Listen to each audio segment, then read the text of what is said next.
Ya teman, kembali lagi sama saya dan di sini saya merakit PC lagi. PC gaming dan juga editing udah lebih dari cukup untuk part-part yang ada di sini. Karena saya menggunakan Ryzen 5 4500. Baru pertama kali sih aku memakai ini ya untuk Ryzen 4000 series yang dimana di Ryzen 5. Dan juga di sini GPU-nya GTX 1660 Super. Tapi ini second ya, bukan baru. Dan juga di sini penampakannya, meskipun ada yang agak kurang sedikit ada segi fan RGB di atas dan juga ada segi CPU coolernya, tapi nggak masalah sih. Karena ini di harga terjangkau di bawah 6 juta atau lebih tepatnya di 5,9 juta untuk part-part yang ada di sini. Murah sih. Dan sebelum itu, sebelum saya jelaskan apa saja spesifikasi yang ada di sini dan juga mereviewnya dari segi gaming dan juga rendering, jangan lupa di subscribe memang pojokan bawah tuh ya. Tinggal diklik seperti itu.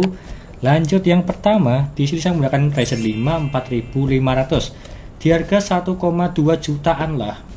Tidak sampai di 1,3 atau di 1.280.000, harganya di pojok situ. 6 core 12 thread udah lebih dari cukup untuk editing, meskipun dari segi di harga terjangkau, tapi dari segi harganya lebih mahal Core i3 Gen 12100F di harga 1,4 juta, apalagi ini 1,3 nggak sampai. Mungkin kalau dari segi gaming dia itu lebih bagusan Core i3, tapi kalau dari segi editing dan juga rendering lebih bagusan ini karena memiliki 6 core 12 thread di Ryzen 5 4500. Dan juga saya cocokkan di bagian dalam sini menggunakan box CPU coolernya supaya lebih menghemat budget. Dan selanjutnya saya menggunakan ini ya, ASRock A520M HVS untuk boponya di harga 950.000. Ya termurah lah untuk yang ada di sini serinya A520, ya dimana untuk menghemat budget juga udah cukup sih menggunakan ini. Dan juga tersupport M.2 NVMe di bagian tengah sini ya, karena saya memakai NVMe di bagian mobo ini. Dan kalau semisal ingin cari yang lebih bagus lagi, silahkan cari yang B550. Tapi kalau yang terjangkau yang ini ya, A520M HVS mereknya ASRock. Dan selanjutnya saya menggunakan ini RAM Cube Gaming 2x8GB 16GB di kecepatan 3200. Saya cocokkan di bagian dalam sini yang berwarna hitam, bukan yang berwarna putih seperti yang baru pada saat ini. Ini yang berwarna hitam ya. Di harga 480.000. Ya dimana juga untuk menghemat budget. Rata-rata harga RAM di 2x8GB di atas 500.000, tapi kalau yang di bawahnya di 480.000. Ya lumayan lah, terpaut sedikit nggak masalah. Yang penting untuk menghemat budget di bawah 6 juta untuk rakitan yang ada di sini. Dan selanjutnya menggunakan GPU ini GTX 1660 Super yang mereknya dari Leatek ya. Seperti yang ada di sini untuk penampakannya ada tulisan logonya Q Leatek. Itu dual fan dan juga membutuhkan 8 pin power. Di bagian atas yang tidak ada backplate gak masalah sih untuk yang ada di sini, itu masih segel. Dan juga garansinya mungkin udah habis ya, di harga 1,7 juta untuk yang ada di sini. Dan juga kebanyakan saat ini itu kebanyakan orang yang memakai GTX 1660 Super maupun Ti karena harganya terjangkau dan juga sangat worth it lah untuk dibeli seperti yang ada di sini.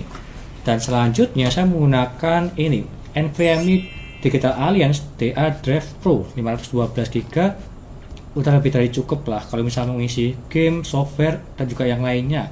Cuma memakai ini aja NVMe nya di harga 430.000 untuk ini. Udah ada heatsink juga di bagian sini ya, udah saya tancapkan. Suhunya terbilang dingin sih kalau memakai ini karena udah bonus heatsink nih. Dan selanjutnya saya menggunakan ini power supply First Fire 500 watt 80 plus bronze untuk mengangkat Ryzen 5 4500 dan juga GTX 1660 Super. Ya udah lebih dari cukup lah karena full loadnya tidak sampai di 300 watt, jadi udah lebih dari cukup menggunakan ini di harga 620.000 dan juga menggunakan Japan kapasitor. Ya bagus lah. Dan juga penampakannya di bagian samping sini ya untuk first player. Dan lanjut saya menggunakan casing yang ada di sini. Ini adalah Phenom RX Prava. Udah saya review di video sebelumnya untuk yang ada di sini, terbilang ini bagus lah. Dan juga dari segi harganya di 430.000. Sudah free 2 fan di bagian depan sini. Dia itu bisa diganti-ganti warnanya, tapi tergantung pilihan kalian. Memilih tombol reset atau mengganti LED di bagian depan sini. Tapi kalau saya satu memilih tombol reset, jadi ya nggak bisa diganti lah. Karena tombolnya dia itu opsional. Pilih reset atau ganti LED. Dari sini penampakannya di bagian depan dia itu mesh, ya MHTX cakep lah untuk ini. Dan yang terakhir saya menambahkan fan ini ya, ini power up cuma satu aja di harga 30.000 di bagian belakang sini untuk sirkulasi udara supaya lebih bagus lah. Di bagian depan 2 masuk, di bagian belakang cuma 1. Meskipun di bagian atasnya dia itu tidak ada ya nggak masalah juga sih, supaya tidak rame dari segi RGB nya kurang lebih seperti itu. Dari segi penampakan PC yang ada di sini berwarna hitam, RGB, dan juga simple lah, di harga terjangkau di bawah 6 juta. Meskipun kalau aku pribadi untuk upgrade ke depannya saya sarankan untuk ke CPU cooler supaya lebih dingin dari segi prosesornya. Ya agak panas sih, lihat aja nanti di akhir video dari segi pengujian suhunya. Kurang lebihnya seperti itu, dan gak usah berlama-lama, lanjut ke reviewnya. Yuk.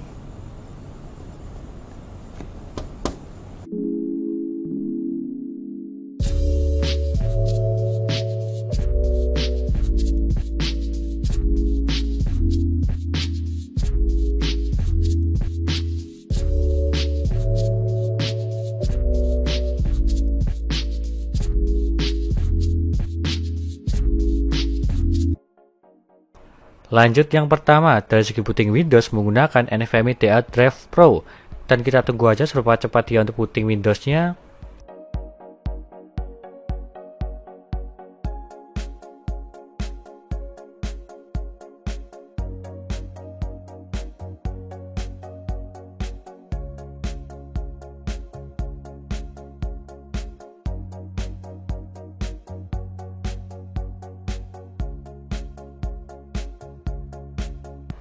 Dan dia mendapatkan di 28 detik, terbilang agak lama kalau yang ini.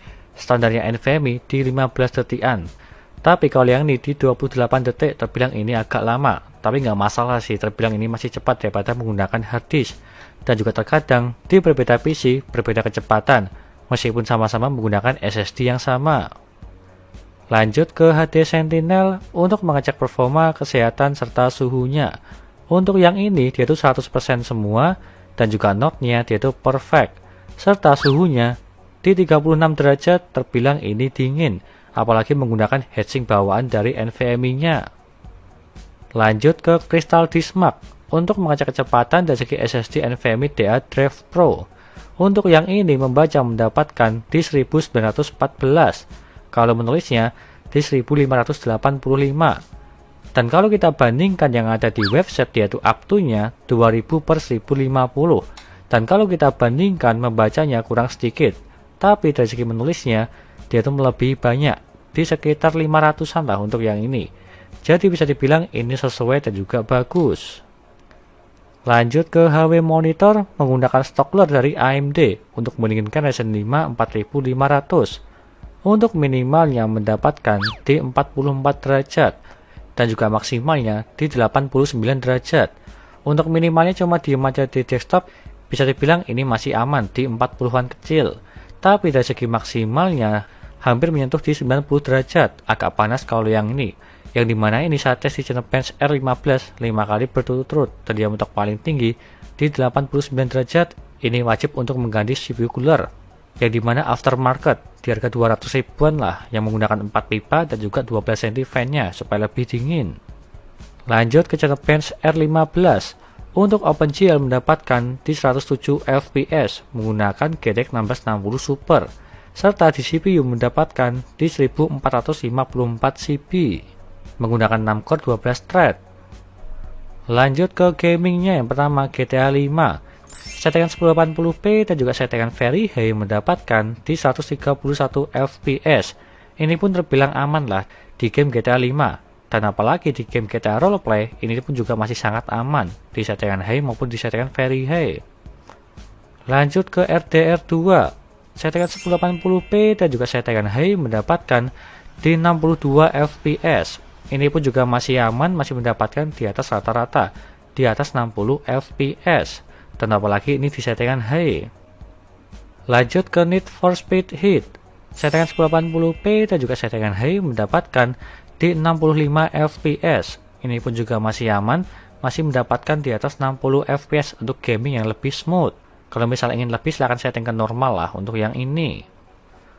Lanjut ke Far Cry 6. Settingan 1080p dan juga settingan high mendapatkan di 77 fps juga. Ini pun juga masih aman, masih mendapatkan di atas 60 fps. Settingan paling aman di semua game di settingan high lah untuk yang ini contohnya. Lanjut ke Shadow of the Tomb Raider. Settingan 1080p dan juga settingan high mendapatkan di 83 fps. Ini pun juga masih aman, masih mendapatkan di atas 60 fps. Kalau semisal mengejar di 100 fps lebih, silahkan setting ke medium lah di gamenya ini. Lanjut ke Dota 2, settingan 1080p dan juga settingan high mendapatkan di 109 fps. Di gamenya ini terbilang ringan lah, masih mendapatkan di atas 100 fps, dan apalagi di settingan rata kanan di game Dota 2. Lanjut ke Blender, menggunakan project BMW mendapatkan di 45 detik, menggunakan Ryzen 5 4500 dan juga GTX 1660 Super. Lanjut ke dayanya, untuk yang ini minimal yang mendapatkan di 51 watt. Dalam posisi tidak ngapa-ngapain di desktop, dia mentok paling bawah di 51 watt, terbilang ini irit daya, masih di bawah 60 watt. Dan kalau maksimal yang mendapatkan di 210 watt, ini pun juga masih aman lah, tidak terlalu boros banget. Untuk yang ini saya tes di gaming dan dia mentok paling tinggi di 210 watt, ini masih aman. Lanjut ke kesimpulannya, di harga 5,9 juta mendapatkan Ryzen 5 4500 dan juga GTX 1660 Super, apakah ini worth it atau tidak? Terbilang ini masih bagus lah, dan kalau semisal lebih cenderung ke editing, ini udah bagus. Dan kalau misal ke gaming, ada opsi lain sih di Core i3 Gen 12100F, meskipun harganya lebih mahal sedikit lah daripada yang ini. Berbeda di single core maupun di multicore, tapi bebas untuk kalian pilih Ryzen maupun Intel. Dan apalagi menggunakan GTX 1660 Super yang second, ya banyaklah tuh saat ini yang menggunakan GTX 1660 Super second maupun yang TI. Dengan tampilan berwarna hitam RGB yang simple, terbilang ini udah cukup. Kurang lebihnya seperti itu, dan semua listnya ada di sini. Dan juga semua linknya ada di deskripsi, tinggal kalian beli aja kalau kalian berminat untuk part-partnya yang ada di sini semua. Menggunakan Ryzen 5 4500 dan juga GTX 1660 Super second. Sekian dari saya, jangan lupa like dan subscribe, serta nantikan video lainnya mengenai review part PC dan juga rakit PC Intel maupun AMD gaming maupun editing. Dan juga jangan lupa share ke teman-teman kalian yang ingin rakit PC, tinggal DM aja. Terima kasih sudah menonton.